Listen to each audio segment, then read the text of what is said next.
video, we'll discuss how to solve quadratic equation using completing the square.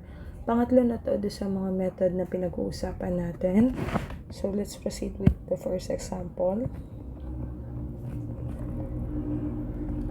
Tandaan, sa completing the square, ang gusto natin ay magkaroon ng equation na perfect square trinomial.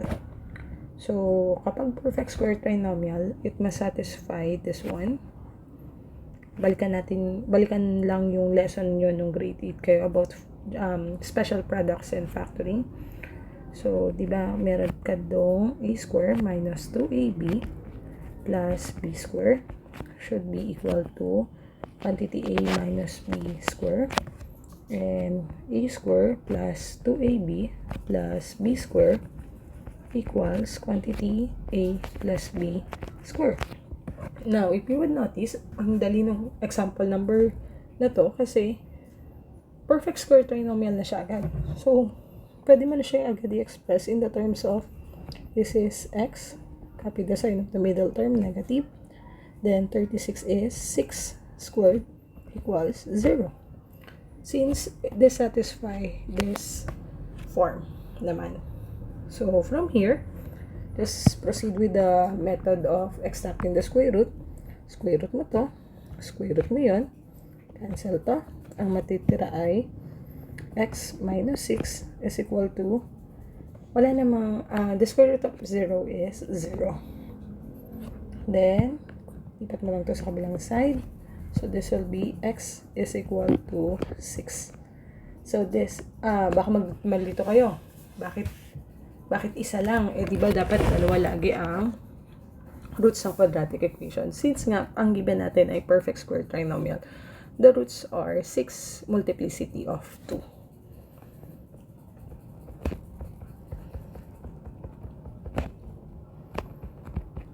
Okay. Proceed tayo kay example number 7. Angat ko lang ha.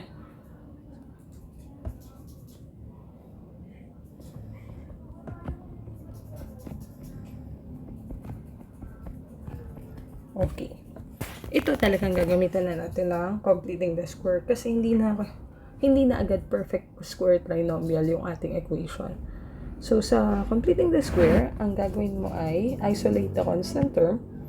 So, lipat mo lang yung constant term sa kabila.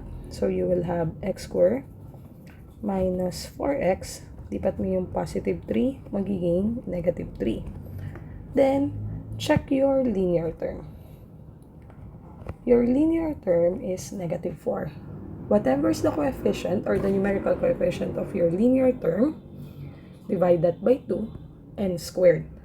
So, since dito, ang coefficient ng linear term natin is negative 4, divide that by 2, then squared mo lang po. Okay? Ang tinatry natin kunin is ano yung i-add natin sa left side ng equation para maging perfect square trinomial na siya. So, that is negative 4 divided by 2. That is negative 2. And negative 2 square is positive 4. So, in short, add ka ng positive 4 sa both sides ng equation.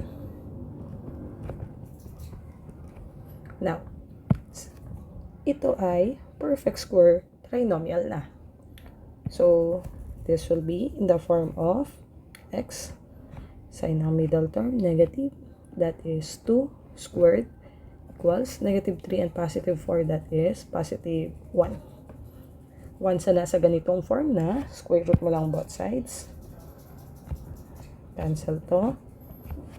Matitira ay x minus 2 is equal to the square root of 1, that is positive negative 1. Then, we'll have x sub 1 minus 2 equals positive 1, and x sub 2 minus 2 equals negative 1.